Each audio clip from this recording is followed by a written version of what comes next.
Okay. Okay, if we have anybody other than panelists live, we're not seeing a participant yet. If you're out there and we can't see a number, just drop something in the chat box. Let us know you're there.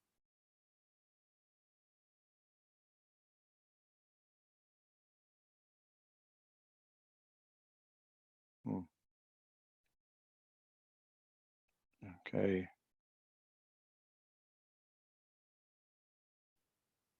There we go.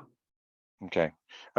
Looks like we now have some folks coming in out of the waiting room. So this usually takes a few minutes to get everybody approved and in. So just bear with us if you're in, and we'll watch the count here for just a moment or so.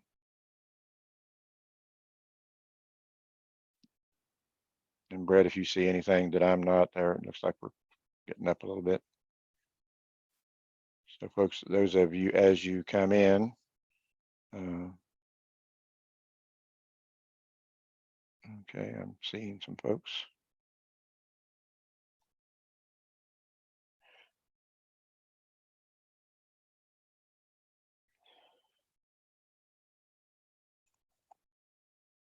Okay, Brett, and you can't see the waiting room, right? That's correct. So I am monitoring my email in case anybody's having issues. Yeah, but I think maybe give it another minute or so, and then we'll just go ahead and get started. Okay, I can do that. And those of you who are in, just bear with us. This is not NBC News. This is UK Zoom. I am the producer, the director, the fundraiser, everything. So if we're not as polished as NBC, please forgive us. It's better than ESPN. They're laying off everybody. It could be. Hey, let's not talk about layoffs. Okay, I see the count coming up some. Yep, there we go. Okay, folks, as you come in, we're bringing people in out of the waiting room. We'll get underway with some introductions and content here in just a moment. So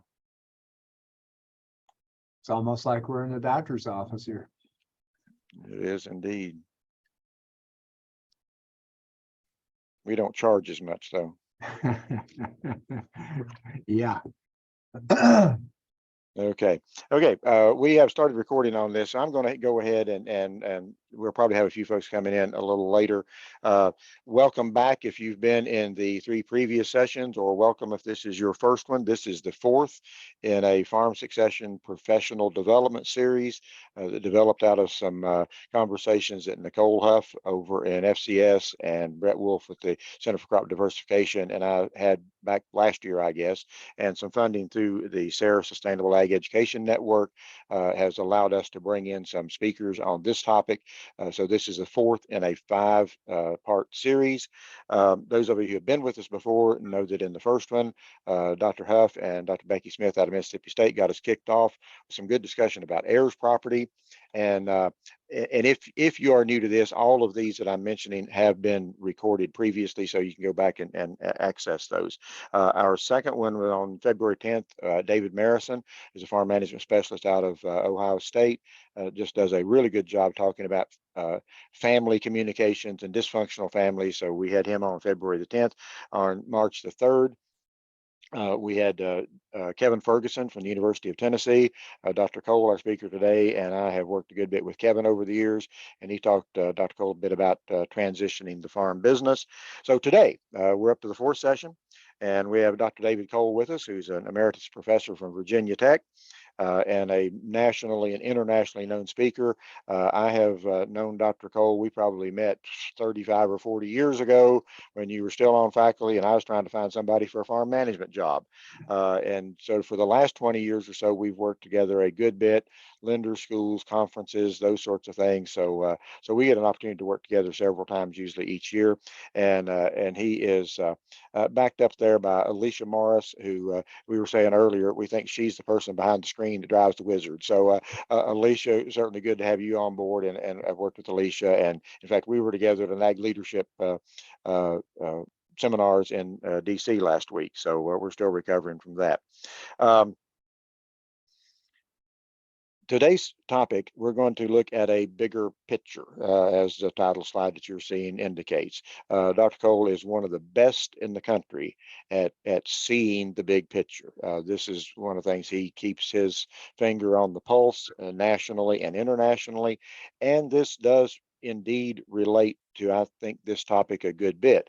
In fact, I just saw some numbers recently off of the caring.com research that the inflation that we're experiencing, that I'm sure Dr. Cole is going to talk about, is driving some interest in transition planning, and he may talk about some other factors as well.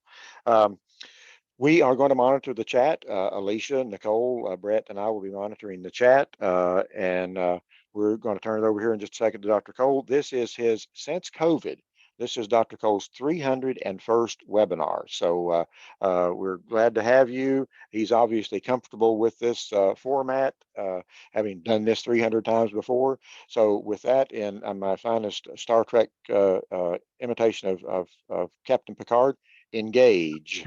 Engage. There we go. Well, hey, Dr. Steve, it's great to be with you all. And again, I'm coming off what I call real-time recon. The past 12 weeks, I've been out since the first of the year, 4 or 5 days a week. This week I was in Minnesota. And there's still a foot or two snow on the ground. And yesterday I was in Illinois doing a land conference. And so one of the things that I would really like to do is set the stage.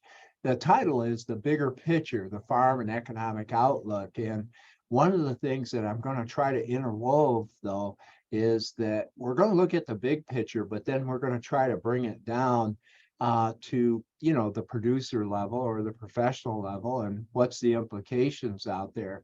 And so I've got a series of slides. If you do have some questions, kick those in.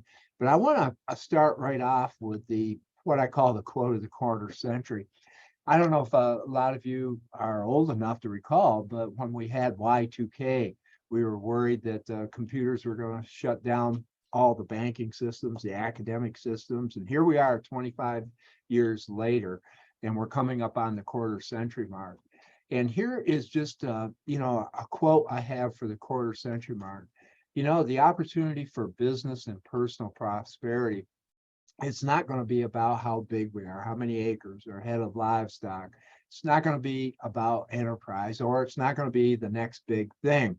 And of course, we were talking pre-talk. I was in Owensboro, Kentucky a few years ago, and I wasn't very popular when I said hemp's not going to be the next big thing. It was for a few, not everyone. And, it was llamas, emus, and then down in Mississippi, it was all about catfish. By the way, if we had the next big thing in agriculture, what's interesting, we'd have a lot of venture capital. And one of the things that I would just tell you in the transition process, I want you to be thinking about your agricultural producers or your businesses being the 5%er. It's coined by Dr. Danny Kleinfelder, colleague of Dr. Steve and I out of Texas A&M. And I think it's very appropriate. It's meaning being a little bit better in many components of production, operational efficiency, marketing and risk management, of course, financial management. But you know what, though? One of the critical ones is now human resource management. And then doing this 5% better, still with a focus on your values, your core values, and your goals. And one of the things that you'll notice, I said business and personal prosperity. And I think in transition management, oftentimes we forget about the why. We'll focus on the who, the why, but the why. And one of the things that I find is this 5%er, those are the ones that are going to be around. They're going to make money 6 or 7 of 10 years, and they will be a sustainable type of business. Now, moving on, let's look at the big picture. And, baseball season is going to be starting here shortly. And, the triple play is very unusual in baseball. It takes a series of events to shape up, but then to execute a triple play, it takes fine-tuned execution. And, on juggling a triple play in agriculture, we've got to juggle simultaneously prices, sticky inflation, and now higher interest rates. Normally, We only have to juggle one or two. And here's your implication. All three of those are going to accelerate this whole transition type of process, because a lot of people are going to throw up their hands and say, hey, I'm out of here. And one of the things that I do a number of young beginning farmer and rancher conferences nationwide. And one of the things I'm finding, the younger farmers are actually kind of stepping up and, trying to juggle these three elements. But let's look at prices. We're going to see extremes in volatility. Now, I'll just give you an example. It's going to be driven by geopolitical agendas. The leader of Mexico, it does not want, GMO white corn. That changes your corn price overnight. Putin shuts down the port of Odessa. All of a sudden, wheat prices just jump overnight. And one of the things that you'll find is it gets you into very, very emotional decision making. And one of the things that's going to happen, from 2023 to 2030, we're moving into this whole deglobalization. In other words, we're moving supply chains back. And one of the things you're finding is our trade policy is going to be influenced by this deglobalization, because what? $1 in $5 of net farm income is driven by the export markets. And if you're in cotton, it's over 75%, soybeans over 50%. The news came out now, Brazil is a bigger exporter of corn than the United States of America. And again, when you're looking at this marathon called that transition plan, and you notice I called it a marathon, one of the things that you're going to be looking at is all these other elements that are going to, influence, the acceleration or, the whole process of transition. Here's the other element that's going to influence transition next 3 to 5 years. Inflation. It's going to be very sticky. Of course, we've seen inflation drop back now down to a little under 6% headline inflation. That's without food and energy, and core inflation about 5.5%. But in agriculture, it's going to be stickier. Why? Because 80% of farm expenses are driven by what? Oil. And one of the things is oil's a derivative to fertilizer. And of course, 60% of the fertilizer, commercial fertilizer, is produced in authoritarian economies like China, like Russia, like Belarus. One of the things that you're going to find, it's coming off, but it could go right back up very, very quickly. You know what the other thing is in the whole transition process? We're finding this. As these land values go up, and boy, are they going up, being in Illinois the other day, so don't our taxes go up, and that's a fixed cost of production. The other element is labor and labor productivity. Here's what happened. We were very generous in writing stimulus checks for people not to work. Now we're paying the price. And folks, it's not about a labor shortage, it's about a work ethic aspect. And so when you do not have the labor productivity, this encourages inflation. And so inflation is going to be one of those things, as Dr. Steve said, it's accelerating the transition, because a number of people go, particularly the older generation, I don't want to go through that cycle again. Now think about it. A year ago, if we were doing this webcast, interest rates were just starting to go up. Did I see them going up 475 basis points, or 4.75%? No. But one of the things that we're finding is, and I think this is accelerating transition, is we've had the fastest rise of interest rates since the early 1980s. And you got to remember, when you get these types of events, it just kind of puts, people, it puts a sense of urgency out here. And one of the things that we're really looking at in our cost structure is this. I think in the transition process, you have to look at the debt structure of the family farm business.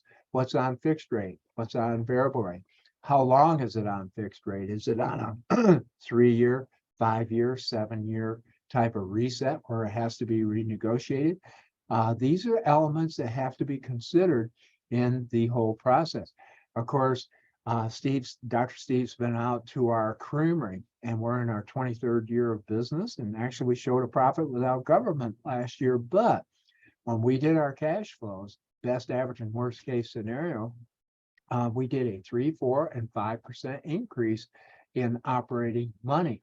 And a 4% increase in our business represented $82,000 of additional interest we're going to have to pay. And so, again, these interest rates and kind of where we're going is going to kind of have to be thought through in the whole process. Now, here's the kicker. I don't mean to be Dr. Doom and Gloom this morning, but here's what's going to happen. May not happen in 2023, but somewhere in 24 to 26, you're going to find that the inflation stays up, the interest rates stay up, but then prices come down. And we call it the classic flipper. In other words, the prices come down faster than the inflated cost and the interest rates. And so what happens is, as you go through this whole transition process, you've got to look at those balance sheets and you have to say, okay, do they have the necessary working capital and liquidity to be able to bridge, this 1 or 2 years where we might have negative profits and negative cash flows? And remember this, and boy, we've seen this play out, whether it is government or the recent banking deal, or whether it's a business or a personal household. We were lucky because the government wrote us checks. Remember, it's not about equity. It's about working capital and liquidity. And boy, that has to be built in as you're gauging through and working through the marathon of transition type of management. So in juggling this triple play, one of the things I'm telling folks, I told the folks in Illinois and up in Minnesota, get as financially liquid as possible so that you've got options, you got resiliency if those prices drop, but you also have nimbleness and agility if they don't, or when everybody else is running, you walk. When everybody else is walking, you run. So juggling this triple play, we haven't had to do this for a number of years. It kind of reminds me of the old 1980s. Now, moving on, controllables, uncontrollables. Here's one of the things, and it's part of mental health too. Manage the controllables, manage around the uncontrollables. We can't manage what happens in Moscow or Beijing or Washington, D.C. or at the state capitol level. And some of the uncontrollables, if we put all of our energy in, is the trade disruptions caused by geopolitics.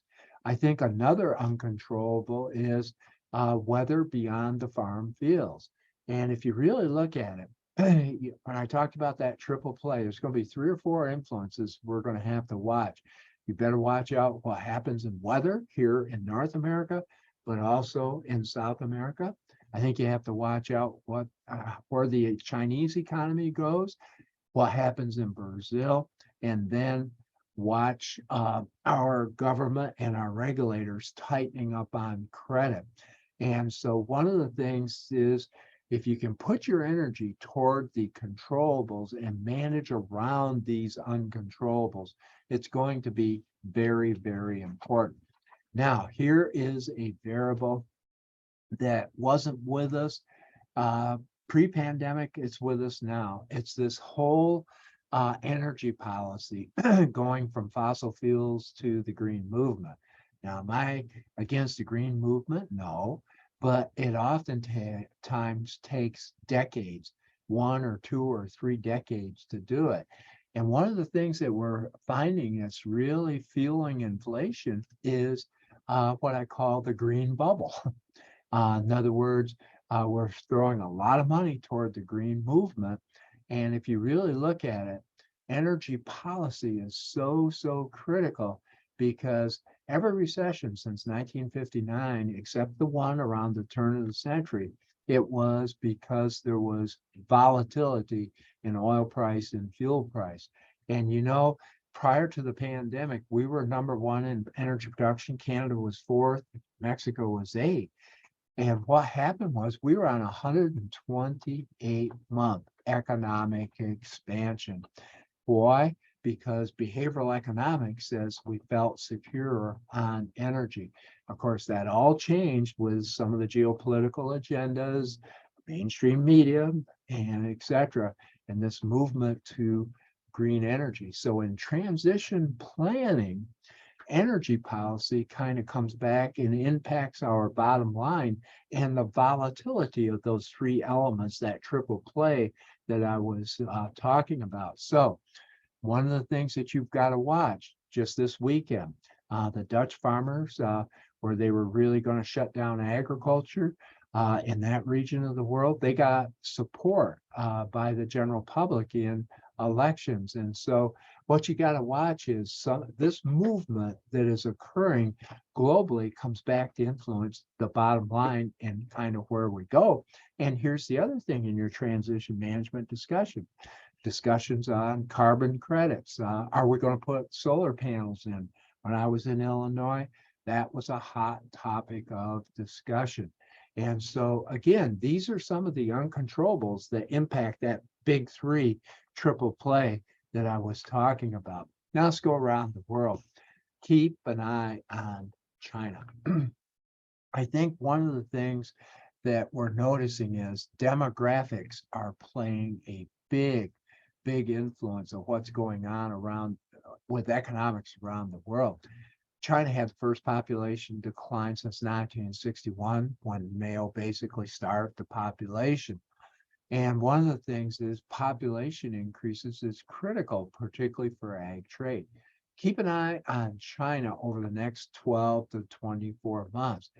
Their public actually, in their 3-year shutdown with COVID, saved $2.4 trillion.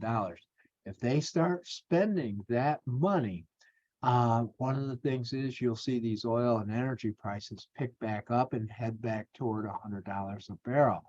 However, what's happening is the Chinese citizens are very reluctant in spending that money. So their economy, where 10, 15 years ago, when we were in the great commodity super cycle, when prices were extremely high, their economies were growing 10 to 15%.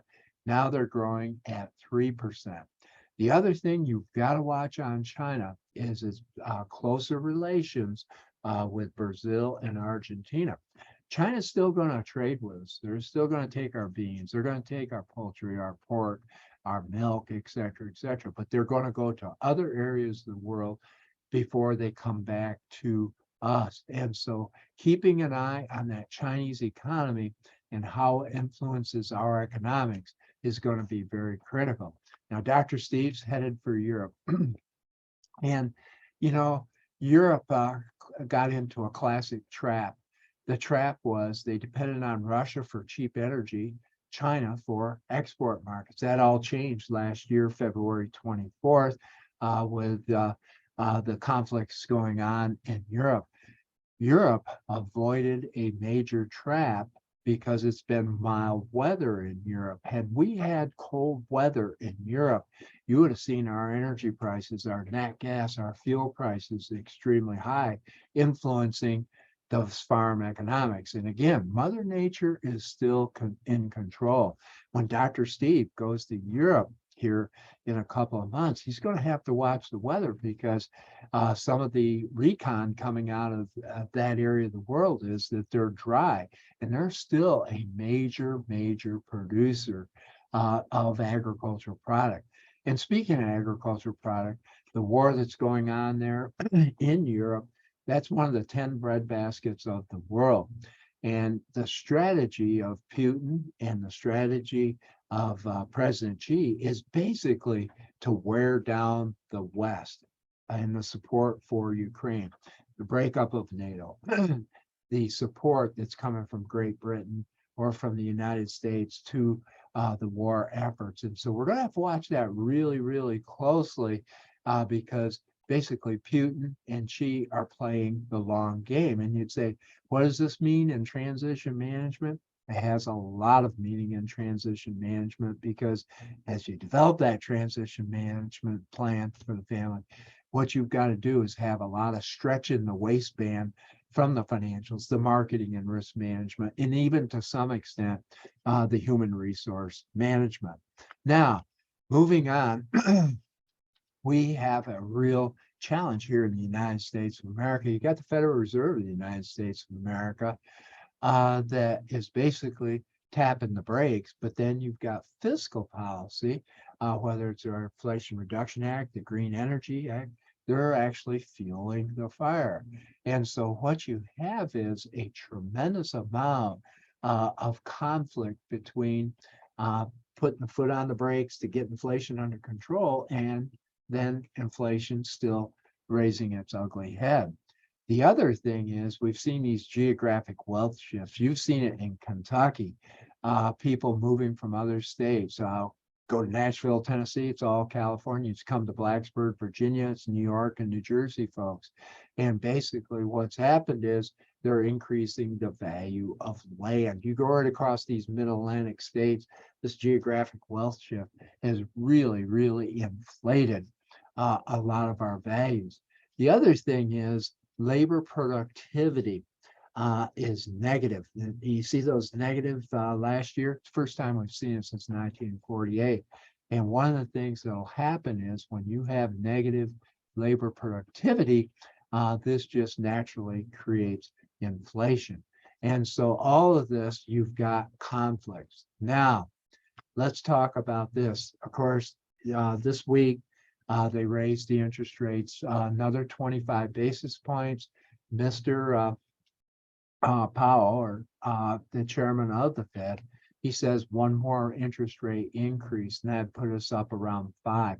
When it's all said and done, it's probably going to be 5 to 5.5%. Now, here is something I want you to think about in transition management. Say one generation is buying out the other generation. If the Fed's rate is between 5 and 5.5%, it means the prime rate, always add 3% to it. It'll be 8 to 8.5%. Now think about this shock. A year ago, those rates were 0. And so in transition management, we've got to kind of think through how the Fed kind of influences that transition type of process. One thing I want you to keep in the back of your mind, Dr. Bullard out of the St. Louis Fed and a couple of others really want to see the Fed rate go to 7%. And if it goes to 7%, our prime rate will be 10%, and that will be a psychological barrier because what will happen is it'll come back, impact small business, it'll come back in and impact our land values, et cetera, et cetera. So this interest rate hike, I could see it 5 to 5.5, but I could also see, some of these other folks that really want to tap the brakes on inflation, shooting it beyond that. Now, here is one of the things. How's it influence the farm and ranch businesses? This is why in transition management, you've got to get that balance sheet and you've got to get that debt schedule.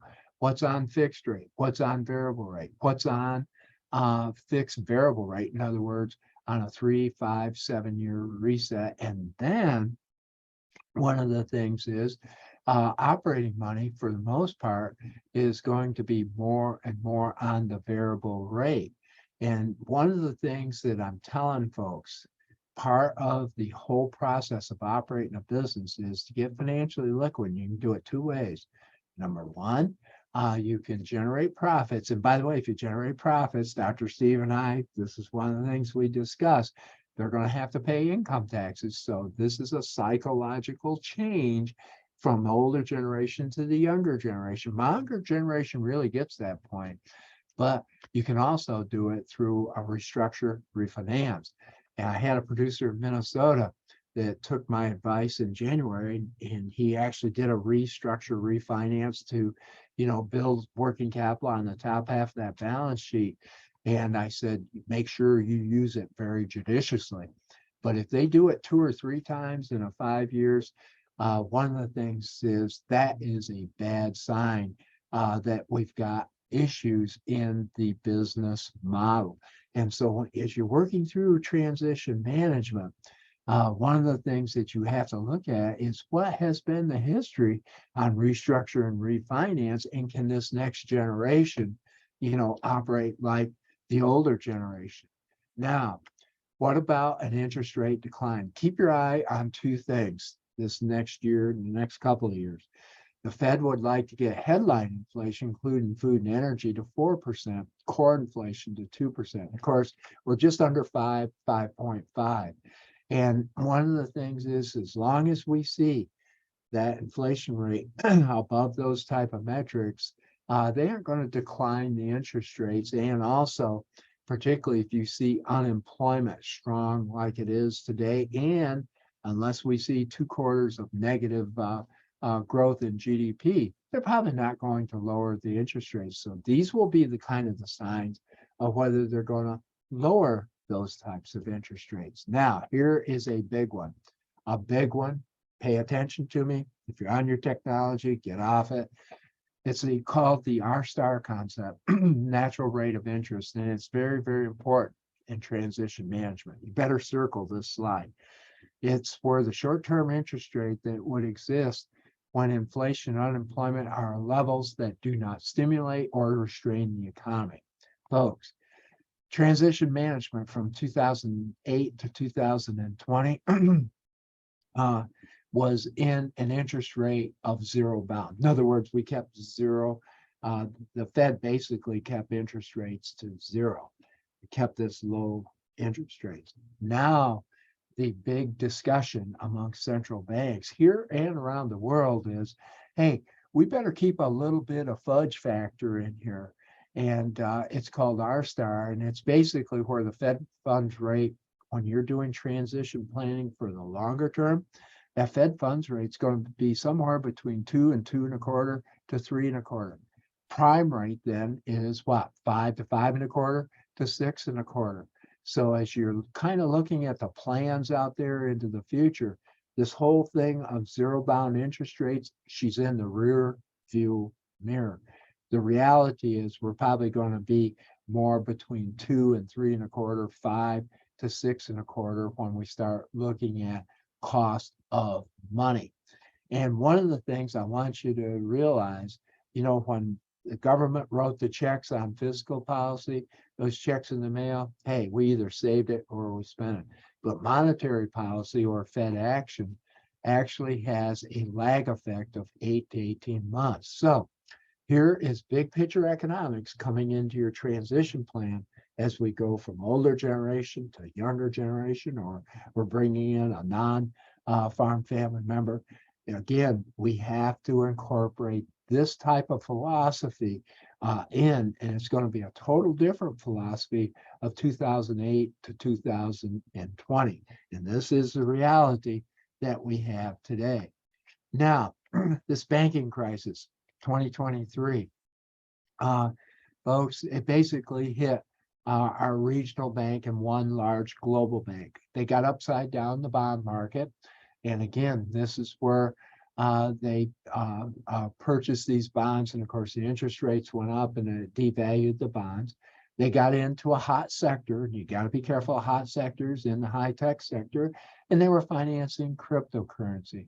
And what is the implication? And this is very important, this slide as well, for transition management. We're coming into a tightening of credit cycle. And it's going to ripple in agriculture. I heard it in Illinois yesterday. A couple of bankers that I know very well, they said the internal review and their regulators said, hey, you better tap the brakes on financing, or you better be looking for these types of financial information. And so here's the implication. If you're in transition management, they're going to require more accurate financial information and monitoring. And one of the 20 worst management practices, and boy, I'll look you straight in the camera, that comes from the older generation, is monitoring the financials one time a year, November and December, for tax reasons. The younger generation cannot do it. By the way, in our creamery, one of the best management practices we've used the past couple of years is weekly cash flows. Now, the producers don't have to do weekly, but you better be doing quarterly cash flows. And one of the things that in our financing, we've got to focus on cash flow and profitability, but focus on working capital and liquidity. And so one of the things that all this banking crisis is doing is it's actually slowing down the interest rate increases. As a matter of fact, this tightening of credit is almost 100 or 200 basis point interest rate increase, because all of a sudden credit's going to get a little bit tougher out here than it has been in the past few years. And I'll be blunt with you. The past couple of years, we covered up a lot of mistakes through what? Inflated land values, paper wealth, and lush government payments coming to agriculture. That's in the rearview mirror. So this banking crisis is having, it's not only going to have a short-term impact, but it's going to have a longer term impact to your transition management. And you got to remember, this is a coastal banks, but it'll ripple through not only the U.S. economy, but the global economy.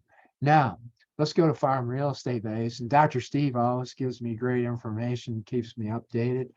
But it's kind of crazy in the Midwest. You're lucky to be in Kentucky, Kansas, 25% increase in land base. Dr. Steve and I are going to be in Nebraska, 21%. There's no saying if it grows too fast, it's a weed. And one of the things is this is growing too fast. And see, this is impacting transition management, because one of the things that's influenced these land values is I'm the United States government and I'm here to help you. In Fargo, North Dakota last summer, I was having lunch with a producer and he goes, whoops, his phone went off and he says, I just became the millionaire sitting next to you. He got $1.25 million of cash infusion from the government. I asked him what he was going to do with it. Go to Vegas? And he says, no, I'm going to buy farmland because it's basically my table money. Now, the point I'm trying to get across is a big variable in transition management is farmland, because it's 82% of that balance sheet. Now, what are some of the recon that I'm finding as far as farmland? I call it the 40-40-20 rule. 40% of farmland is being bought by baby boomer farmers. And in Illinois yesterday, 58% of the land transactions in the state of Illinois last year were estate settlements. Okay. And the baby boomer farmer is basically buying that farmland because they don't trust cryptocurrency, they don't trust Wall Street, and so they're buying farmland. 40% is what I call growing agriculture producers, baby boomer farmers. But on these estate sales, all of a sudden the farms get split up, and the generations operating the farm can't afford to buy out the other siblings, so the larger farms come in and buy them. The new kid on the block that we got to start considering in transition management is these athletes. They're actually selling stock shares out here and buying land, and that's a whole new concept that could influence our transition type of management. But here's the one thing that's got to be discussed in the transition management. Do we buy farmland or do we put it in CDs, money markets, etc.? I know my CDs and money markets have gone from 0% to about 5%, and that is a pretty lofty return. And Dr. Yellen basically says she's going to cover everything. Now she's retracting. In other words, we used to keep it at a $250,000 level, but the whole point is TINA doesn't exist anymore. Who's TINA? There is no other alternative. And that's why people in the past, looking out the rearview mirror, have been investing in farmland. Now there are some alternatives. And I think one of the things that you've got to think about in the whole element of transition management is the ownership versus the control of assets. Control of assets is renting and leasing. And a lot of our younger farmers, 20, 30, and 40, in that age group, is position themselves so they can buy land and acquire land from 45 to 75 years of age. So again, we have to think of these elements in the whole process. Now, one thing in transition management I want you to think about, and call, it brings in mental health, et cetera, et cetera. In transition planning, I like to have people sit around and think about people they know between 75 and 80 years of age, people they go to church with, people they associate with, could be family members.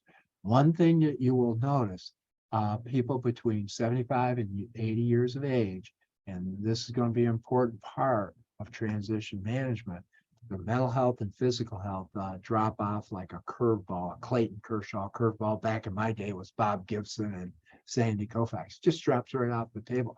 When that happens, all of a sudden, 80 or 60% of your lifetime healthcare costs occur in that last 6 months. So what you have is a flight to liquidity in transition management, particularly if they don't have the extended healthcare and some of those types of elements. Another thing that'll happen when the health decline occurs, those children that were interested in the farm business, all of a sudden become interested in the farm business. And again, they want their money. And so you move to rapid acceleration of liquidity. And it usually will occur somewhere between 75 and 80 years of age. And I call it the rule of 78. Your baby boomer, your first baby boomer is going to hit 78 years of age, will be former President Bill Clinton, 2024. The last baby boomer is about 2042. So here's your window in transition management. And the median age or average age is going to be about 2033. And so you're going to see still a lot of interest in farmland values by the baby boom generation up until about 2033. And then they hit that magic age of 78. Now, on a positive note, and this is both physical and mental health, if people follow 8 habits in life, you'll see a gradual decline in health. And what are those 8 habits? And you're all going to laugh at this, but it's something that has to be discussed in transition management. Is 1, you drink water. I've got my water here this morning. You regularly exercise, walking, etc., etc. You keep moving. You watch your healthy diet. I've got a real problem. Dr. Steve knows that. Her name is Debbie, Little Debbie Snack Cakes. You take a couple power naps a day, but your support network, transition management, when you're going through transition management, see if they've got the rule of 5. In other words, is there 5 people or a cat or a dog, cow, or you can name it, that is kind of their support network. Here's the other one in transition management. Oftentimes it's called life purpose. I see farmers sell their farm, move into town, die in 6 months because they lost their life purpose. And by the way, this is very important for younger generation. This is why support groups like 4-H, FFA, part of that legacy and transition and estate planning, giving back to the community is very important, because oftentimes they're in a bigger purpose than on their, technology, et cetera, et cetera. Life purpose, very, very important to discuss in transition management. I just lost a good friend in upstate New York. He was basketball captain on the basketball team in 104 straight games. And his wife died of Alzheimer's about 3 years ago. And I was telling Alicia, this time of year, I'd be talking to him 3 or 4 times a week because we talk about basketball, life, farming, and all this. And I heard Jim say this, our coach is still a Division I assistant coach at the age of 86, walks 6 miles a day, does a lot of these type of activities. And we both said if he couldn't do that, he'd be dead in 6 months. But then Jim just gave up all of his milk trucks at the end of the year. And he says, I feel the same way. Well, I'm at Kansas State University about 3.5 weeks ago. All of a sudden, my phone lit up all the way from coach, my wife, right on down through. They found him dead on the floor. I just talked to him the night before. Life purpose, very, very important. Mental activities, shutting that technology down, read, meditate, and then faith and spiritual. Folks, this needs to be discussed in transition management. And you'd say, well, you were talking about big picture and outlook. This is big picture, and this is outlook. Now, how about my young farmers and ranchers that want to purchase land? Dr. Steve's often heard me say this. I often tell young people, buying farmland is about like having a baby. You know, you can't afford it, but you do it and you find a way around it. And one of the things it requires is a lot of discipline on working capital. I got to tell you, it takes a lot of sacrifice on personal family living budget and make sure it lines up with the goals. But Dr. Steve's charts will show you since 1910, farm ground has basically what? Appreciated or remained the same 79% of the time. Since the beginning of World War II, it's 88% of the time. And so young farmers and ranchers, I often tell them in their 20s and their 30s, or early 40s, they're going to be positioning themselves, their management mindset, so that they can purchase those assets from 45 to 70, whether it's family members or non-family members. And remember, 21% of farmers and ranchers have no next generation. And of course, the business IQ, that's something Dr. Steve's son, Ben, we all worked on that. Generally, you like to see a higher score. Long-lived businesses, what do they have? 5 elements. Core values count. Strong sense of shared values, family members, employees. They're frugal. They have strong liquidity. They have a profit plan. They realize transition plan. We're invoking on that in our creamer. We've been 23 years in business. It's a 5-year marathon. It's incremental change. You got to have a coach to keep pushing it. It's about the development, staff, employees, management, and it's about return on relationship. We discount that so much. But if you have return on relationship, whether it's employee, customer, and supplier, you don't have to worry about the bottom line. It's going to come naturally to you. So those are some of the qualities of long-lived businesses. Now, this is kind of my 5%er assessment. Dr. Steve, you haven't seen this, but one of the things in the transition process, go down through some of these. Now, I'll just give you one. Do they have written goals for business, family, personal, mental, physical, spiritual? Very, very critical in the whole process. And those goals have to be developed separately and kind of brought in together. Are they willing to develop and monitor a cash flow? If they aren't, your transition plan is not going to be effective. Again, these are my working capital rules, 25% of expenses, but at least 25% of the working capital has to be in cash. Here's a big question I'm going to ask. Matter of fact, transition plan is what I call the mini Shark Tank, CNBC. And one of the things they're going to ask you in Shark Tank, what's your cost of production break even? Hey, that has to be addressed. I don't care how much equity they have in the business, to have continuity in that business, you've got to know it. That personal family living budget, I put a 60,000 out there, it might be 70 or 80,000, but that's just as important as the farm budget. Do they have written core values, mission, and vision? And boy, a critical one. This is where you can jumpstart the older generation, and the older generation's a little resistant. Have the older generation, the grandparents, write the family history, or you don't even have to write it anymore. You can record it. And that can be a whole fun project. That is one thing that can kind of jumpstart the process. Do they have the risk management plan, the marketing plan, the necessary insurances, of course, written business plan? And remember, the estate plan is the easy part, transfer of the assets. Transition plans, the marathon, and it's going to have some bumps in the road. It's going to have some hills they're going to have to go up, et cetera, et cetera. Critical in a transition plan. Do they have an advisory team that meets periodically? You've got to have that professor. You've got to have that coach that's going to hold you accountable. If you don't, planning comes up. You've got this livestock, et cetera, et cetera. The other thing is there needs to be a deliberate educational program, 5 seminars, and I forgot to put webcast in here, at least 10 web and podcast or books annually. And then critical, before you start any transition plan, they have to go through and do the personality assessment, because you've got to know this is important in communication. You got to know who you're dealing with.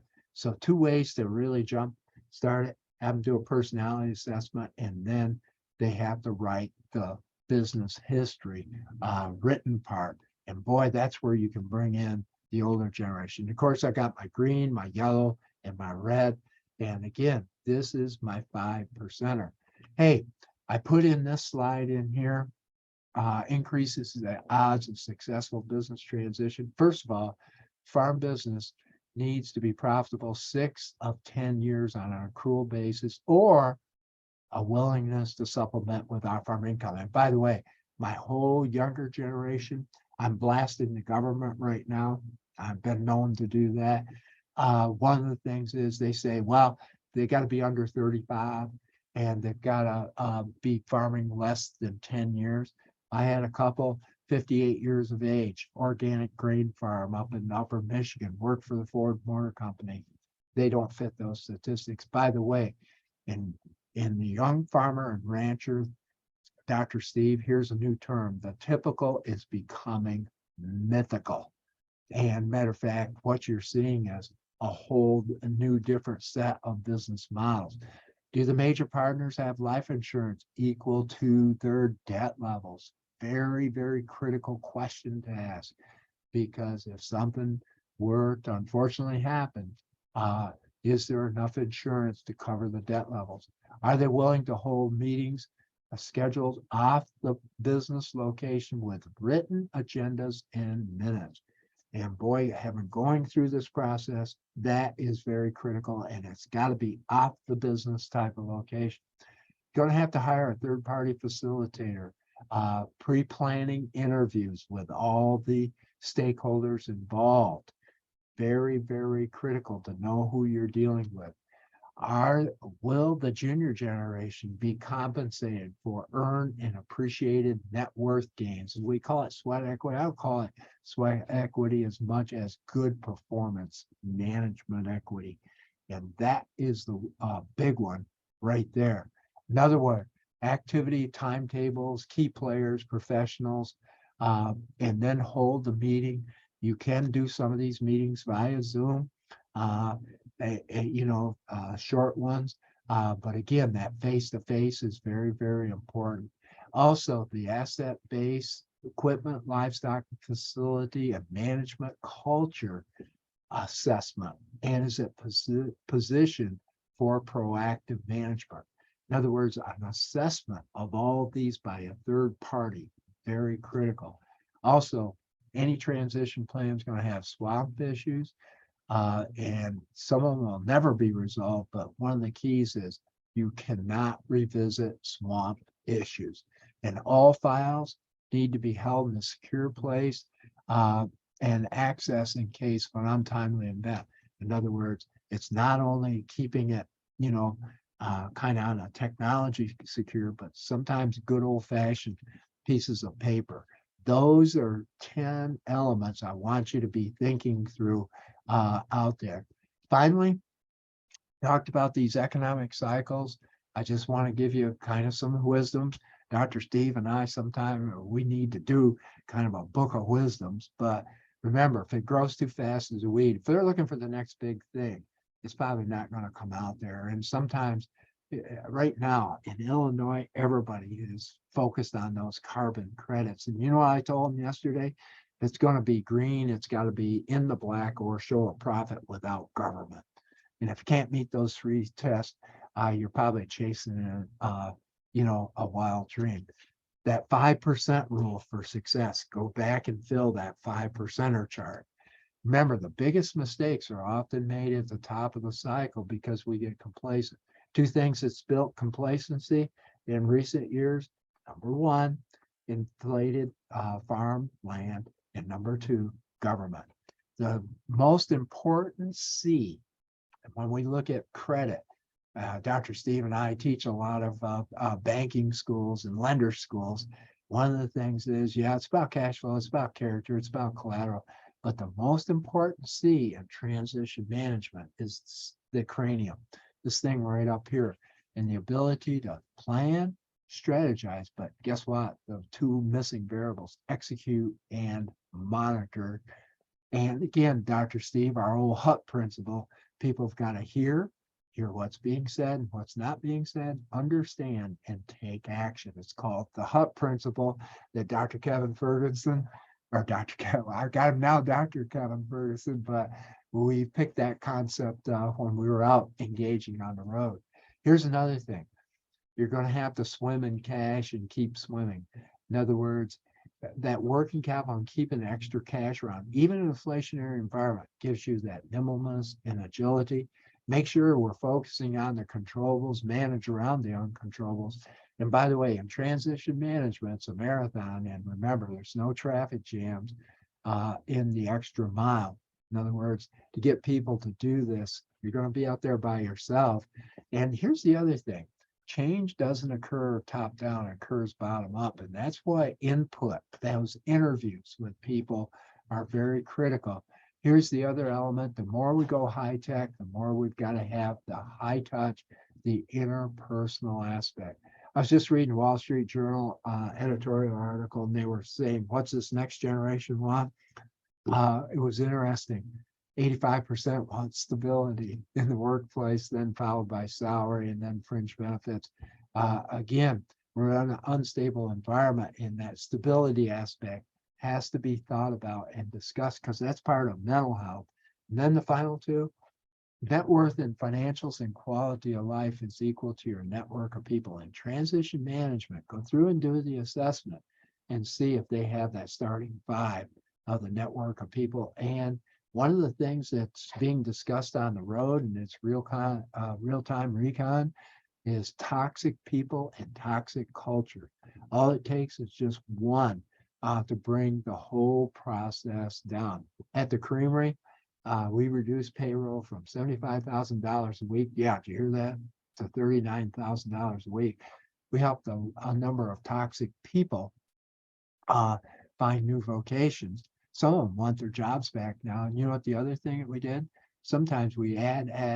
You know what we decided as a strategy? What are we going to eliminate? We eliminated home delivery. We simplified. We got rid of some of our specialty milk and simplified our processes, added $1.5 million to the bottom line. And then finally, I want you to think about this. Success is measured in dollar signs. Significance is what is giving back to others in life. And in the transition process, you've got to kind of keep a nice balance of both of those out there. Yeah, we've got to make money. We're going to put wealth on here, but then what are we giving back? And this is kind of the why out there. So that's my formal comments, Dr. Steve. And again, anybody got any questions out there? I haven't been monitoring because I'm so focused on this thing. I haven't monitored anything. If you have a question or observation you'd like to drop into the chat, we've got a couple of minutes here left. We could do that. And I don't know, Dr. Cole, you probably couldn't hear because we had our mics muted. Dr. Huff and I were sitting back here amening a whole lot of this. So. Well, let's put this way: we're in the South. Amen, a brother. And by the way, that's right. By the way, and I don't know, the past 2 days I've been hitting that. I had a lot of that occurring at that real estate conference and up in Wyndham. And by the way, we're at a point right now, Dr. Steve, where we got people's attention. And again, the inflation, the interest rates, it's bringing more of a sense of urgency. But boy, I hope you all focused in on my rule of 78 and 75 to 80 years of age and purpose of life. And because boy, that needs to be discussed out there. And boy, it really needs to be discussed with our youth out here in the youth mental health type of aspect. Well, it looks like we didn't get any questions there, Dr. Steve, but you mentioned 5% inflation. Always remember, in transition management, you use the rule of 72. Mm-hmm. If inflation, say, is at 6%, 12 years, the buying power is, cut in half. But I got challenged the other day up in Minnesota. This was back a couple of months ago. Our banker says, why should I keep cash when inflation's eating it up? I had a producer from Boise, Idaho, that he said he followed me over the years. I go out there quite often, and he said, yeah, I've really stressed working capital and cash. And he said, I really didn't like it, but he says, you wore me down, and I did it. He said 2 years ago, when oil prices were actually negative and diesel fuel was down, he went out and bought a bunch of, rented a bunch of storage tanks. He bought 5 years of diesel, and he said, let's put it this way, that cash basically set me up for the next 5 years. And so sometimes having that cash, and by the way, talking of transition management, we got that guy over in Omaha, he's 92 years of age. I noticed his cash reserve has dropped to 169 billion. I'm talking about Warren Buffett. But Yeah, maybe he can make it. Maybe he can weather the yeah, he recession. might be able to, he and Munger can make it, but all joking aside, in transition management, you have to really talk about philosophy, particularly in this world I've outlined, that, Dr. Steve, it's very similar to the 70s and the 1980s. It's similar, but it's not similar. But one of the things that I'm really finding encouraging, my young farmers and ranchers are really picking up on this management mindset, the business acumen, some of the things here. And where it clashes sometimes is the older generation got all the equity and they get complacent. And again, the thing I'm trying to express is the younger generation can't operate like the older generation. Folks, it's 1 o'clock. I realize that some of you have other things you need to do and go, but we'll hang around here a minute as long as folks want to say things or have observations or questions. Dr. Huff, I'm sure you made this note as well. All the good work you do on this non-title property. Did you underline swamp issues? No, but I did want to say, I just, again, we were amening in the chat just because I really appreciate how you presented the big picture outlook and those macro considerations, but also those the individual choices, the controllable, those micro considerations, but also down to that individual the actor perspective. And I really appreciate that, because I do think that that's important to consider. And so many things I was taking notes, but about life purpose, and so there are so much to consider besides just your financials when you're looking at succession planning. So I appreciate it. And Dr. Huff, oftentimes I kind of make transition planning and whatever, it's like a chessboard with a series of moves. And who is your queen financially, human resource? Because that queen is there to block, but also take opportunity. And so you take the various elements and you discuss mental health and all those things are very, very critical in today's world. And toxic people, toxic cultures. Sometimes we try to add. Sometimes we got to delete. And by the way, you're from North Carolina. I had a North Carolina farmer tell me this. He said, well, I just got rid of my son. I said, whoa. He says, no. He says, I'm helping him find other vocations so that, he might want to come back 5 to 10 years from now. But he said, he's toxic. He's got to go. I noticed Linda McClanahan showing up in our tiles here. Linda, did you have a question or observation or anything you wanted to weigh in on? Okay, not sure why Linda showed up on these tiles looking like, okay, there she's in chat saying no. Well, glad to have you on board. Week after next, I'll be talking just one day ahead of Dr. Cole at the Nebraska Bankers Association, and they've asked me to talk about this particular issue. Why is this so hard? And for a number of years, and Dr. Cole has heard me say this, to try to encourage lenders to be part of that advisory board or that transition team, and current conditions emphasize that point. So I'm going to hit that point pretty hard in Kearney, Nebraska in a couple of weeks, that the way things are now, it is even more important that they need to be at that table. Yeah. And the secrets of centurions, that's yeah, that one, is there a book on that? Yes, it's several. And so many. So I am doing an education abroad experience with some students in Costa Rica, and we'll be traveling down in May to their blue zone. But many of your points, your 8 habits of life, but those are some of the secrets of the blue zone. These areas in the world where there are higher concentration of people who live to 100, who have those very same characteristics. You consider purpose and health and just those. So it was spot on with that. Yeah, and by the way, and I'm really critical of education. Education is oftentimes about standardized testing. I think it's a bunch of BS. I think it's part of it, but I think, developing some of these, what we call softer skills and purpose of life skills is very, very critical. And the problem is sometimes our technology, it can encourage it, but it can starve us. Sometimes we have to go out, and as Dr. Steve would say, he's from mountain country. You got to go out and hear the silence. You got to have that back porch talk. And I think that's, something that's real critical. There was a guy in my land conference yesterday. He was constantly on his technology. I finally called him out, and it was just like, get a life, guy. And it was just, one of those elements. Well, Dr. Steve, it's been a pleasure. I want to wish you all well. And hopefully someday I'll be allowed in the state of Kentucky. And, Well, we're working on it. It may take an act of Congress or act of our legislature, but we're working on it. And folks, those of you who are with us, thank you for hanging around. We are, what's our next session? April the 14th. Clint Quarles and I will sort of try to wrap up and bring some things together on that.